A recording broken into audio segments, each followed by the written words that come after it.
When it comes to our healthcare, making our own decisions is a must. We can decide what doctors we see and what our treatment plan looks like. So what happens when you are unable to communicate your wishes? That's where advanced care planning comes in. From Licking Memorial Health Systems, I'd like to welcome CEO Rob Montagnes and Dr. Eric Pacht to the show. Thanks for being here. Good morning. It's great to be here. All right, Rob, so this happens. An individual needs maybe immediate surgery. They need hospital care. They've got to make a lot of decisions very quickly. So what services does Licking Memorial Hospital offer in regards to helping them do that? Sure. We've been on here before talking about making advanced directives and filling out the paperwork, and certainly that's sort of the perfunctory basic thing you need to do.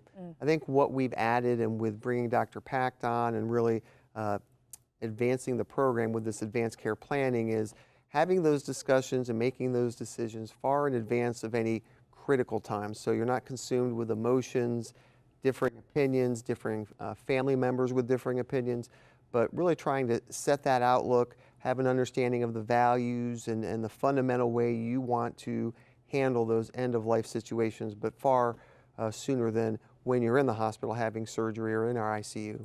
And I imagine you probably run into a lot of families that only wished they had done these things earlier. Absolutely, and I think when you see, you have maybe sometimes local family, sons, daughters, and then perhaps others maybe fly in from other parts of the country and maybe haven't been included in some of those conversations.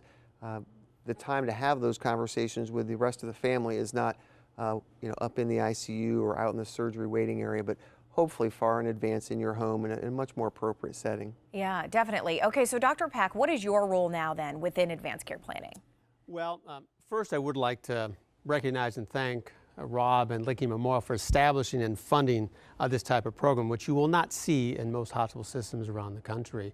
Initially, my role was to get it started, which we've accomplished that. At this point, it's really all about education. I'll be going into the community, nursing homes, churches, senior centers to talk about advanced care planning and advanced directives. In addition, I will meet privately with patients and their families to address their concerns, answer questions, and help them understand advanced care planning and advanced directives. And what are some of those decisions they need to make? I think the two most important are, first, they need to decide and start thinking about what they would do and what type of care they would want if they were seriously ill and their health started to deteriorate. In addition, they really need to name a trusted and reliable loved one to make those decisions for them in case they were incapacitated by illness. And they need to tell that person, what they would want. Right. And they also need to start early and constantly review those decisions, as they certainly may change over time. Now, is a living will kind of included in all this planning, or is that something separate? A living will is one of the advanced directives that we'll definitely discuss. It Okay. is.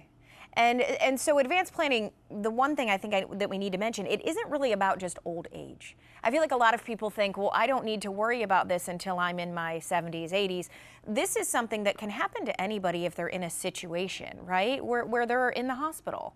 That's correct. Advanced care planning is appropriate for any individual, irrespective of age, and it's also very appropriate for healthy individuals. So, Rob, how can a community member schedule an appointment, maybe for themselves, maybe for a loved one? How do you go about kind of getting that conversation started? Sure. Once again, Dr. Pacht is making himself available. I believe we're going to put a phone number up on the screen. Yep. Folks can call that number to schedule appointments and times, certainly through our website. So fortunately, being a local community hospital, I think most of our residents know how to get in touch with us any number of ways, and we will get them hooked up with Dr. Pacht or whoever they need to speak to. And make it a little easier. I think having kind of a liaison, somebody to sit down with, that's probably the hope, Rob, is to make it more comfortable for people. Absolutely. Put a face with what we're trying to accomplish, make them feel comfortable, and once again, a very trusted physician who has done this for many years and experienced or been with a lot of families who've experienced these types of difficult situations. So drawing on his talents certainly should help them. All right, Dr. Pacht, thank you for what you're Thank you. doing. And Rob, as always, thanks for being with us. Good to be here.